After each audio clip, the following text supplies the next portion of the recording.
Primeiro-ministro lá participa e a comemoração lor proclamação unilateral independência badala hatnul recensia, nebe realiza o curso da agenda oficial nebe iha. Mas be chefe governo nebe acompanha o vice-primeiro-ministro assunto social, participa fala cerimônia sai bandeira e a prisão becora, hamoto com prisioneiro sira.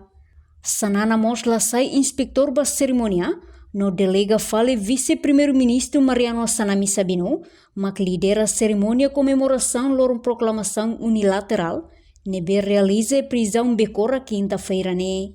E a discurso presidente República Horta, nebe le sai husi vice-primeiro-ministro Sanami e a comemoração ne, cita assunto lubum, liga o mandato no governo niang. Hanesang assunto política inclusiva, o insamak emahotu belehetang Moris Diak ia futuro, relação bilateral ho nação sira ia mundo, nebe bele tulun Timor-Leste. Menazem, ba gratidão klean, ba herói no mártir sira nebe, sacrifica sira ne vida, ba itane soberania. A tu memória, husi combatente a tembrani sira, inspira na fatin ita a tu preserva, dame no independência, no mos a tu luta ba futuro ida nebe justo no inclusivo liu. Liu ba sira nebe precisa liu.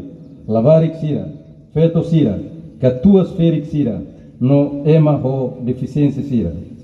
Ita mos solo reconhece presença husi distinto convidado sira, nacional no internacional. Nebe holaran dia, hamutu hodi ita celebra momento significativo ida ne.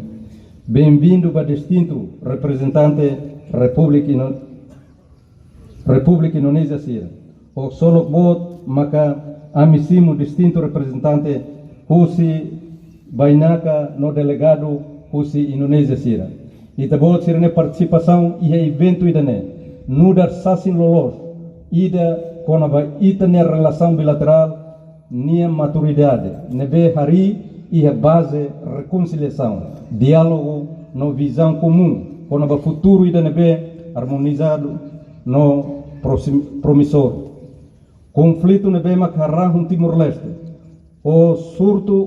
Portanto, o tema geral da comemoração 28 de novembro tinane, mak orgulho ba itane identidade no cultura, itahari futuro liberdade, no justiça, no esperança ba itane povo. No tema geral ne, aprova a reunião Conselho Ministro, cerimônia içar bandeira e prisão becora ne, participa mos os membro governo Balon, comandante geral PNTL, inclui comandante Sira Seluk, husi Força Defesa Timor-Leste, estudante no comunidade Sira. Reportagem e-mail da Fátima, Televisão Timor Post. Janela informação ba emogoto, atua tem informação atual dia kliu, kita haluha, haneham botão subscribe, like, halo comentário no faixa tutang ba media sosial hotu.